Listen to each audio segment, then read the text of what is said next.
A love story in Johannesburg. Once upon a time, in the heart of Johannesburg, lived a young man named Siphos. Siphos was a talented musician, known for his soulful renditions of traditional South African songs.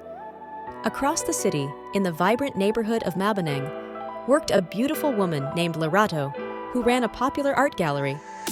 Their paths crossed during the annual Joy of Jazz Festival, a celebration of jazz music that attracts artists from all over the world.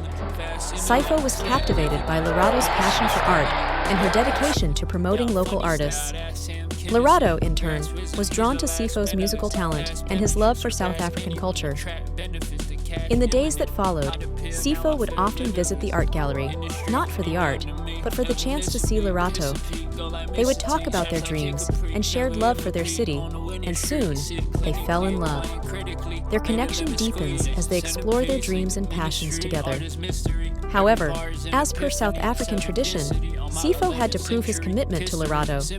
He decided to write a song for Lerato, a song that would capture their love story and the spirit of Johannesburg, ultimately celebrating their union with a vibrant wedding that symbolizes hope and unity for their community.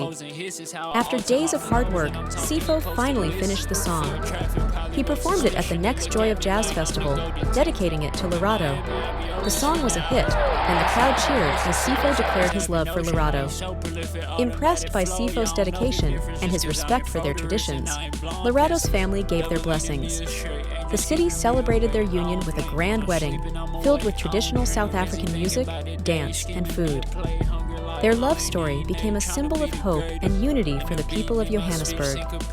It was a testament to their traditions, their resilience, and their unwavering love for each other and their city. Ultimately, celebrating their union with a vibrant wedding that symbolizes hope and unity for their community.